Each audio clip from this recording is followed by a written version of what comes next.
So, hello guys, to the 9.20 test server review.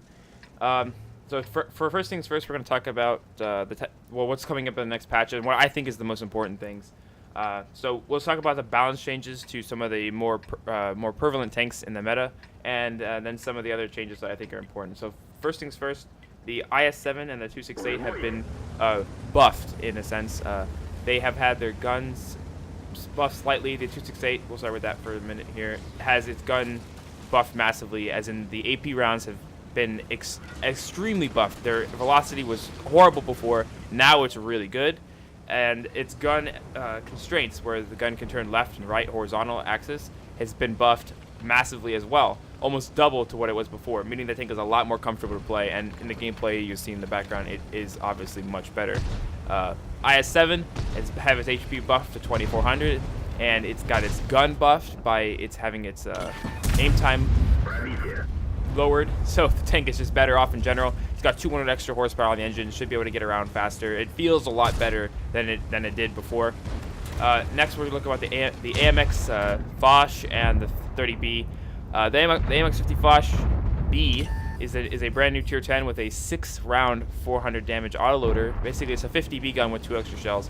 It's okay. I haven't really seen it do anything spectacular. I think it'll just be a tank that people bring situationally if they want some burst damage, and it's pretty fast, and its side number being buffed to 80 millimeters. I don't know.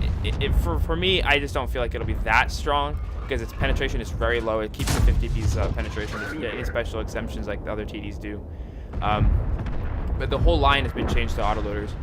Talk about the AMX-30B real quick. The AMX-30B has had its turret armor buffed and has got its DPM buffed massively. It's now got the best DPM out of all the 105 meds, and even better than the STV-1, which is, I think, kind of hilarious. But we'll see how that works out for the STV-1 and the AMX-30B. But the armor, at least from what I've played, the couple games I've played in it so far, I feel like it's a lot better.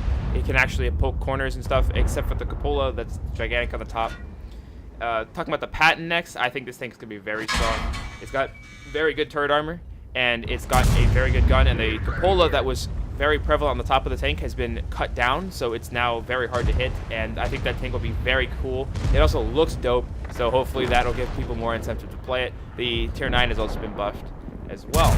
Talk about the Chinese dinosaurs next. They are kind of just all bad. I think the tier 10 might have some viability in pub battles, but in a pro standpoint, it will never see play. It's just too awful. It's got terrible accuracy. DPM's not very good. The armor is subpar, and well, that's pretty much it. That just kind of ruins the tank. I feel like if it was faster, if it had better frontal armor, like it was 250 instead of 230, maybe it would be played, or 240 or something. I don't know, but it's just too bad to be played, which is kind of unfortunate because I like the look of the tank, and I just don't feel like a tank with that type of gun has a place in the meta. I feel like if it had a WZ 5A's gun, and we had an insane DPM or something like that, maybe it would be better. But this 152 is just inferior to a 268 in pretty much every way. It's got better gun traverse, or horizontal traverse, but that doesn't really matter. Yeah, that's pretty much it. Going on to the pub battle stuff, they've added grand battles, which as of making this video, marks won't affect, so that doesn't matter anymore. But if you want to play 30v30, it's in the game. The bat chat has been HD'd, but it's also lost some of the space armor, which means it might be a little bit less effective, but we don't know about that yet. And the mouse has been changed. It has a lower DPM, and it's got its HP removed by 200, which makes it less effective, so hopefully we won't see as many mouses in the meta and pro and in pubs. The Japanese heavy tank has had 2 weak spots added to the front. I don't really feel like that's enough to balance it. I feel like the gun just needs I feel like they need to remove that derp style gun off it and give it a better premium round and just remove that gun altogether. I feel like that gun is really toxic and promotes just bad gameplay. So that's pretty much it. Other than that, oh, one more thing, the boosts. They're removing boosts from 2 of the league maps, which I'm super excited about. I really hated boosts, and I'm really glad to see them gone. But that's pretty much it. Hope you guys enjoyed this 9.20 test server review of just a very quick overview of things that I took away from it. So hope you guys enjoyed, and I'll see you in the next video.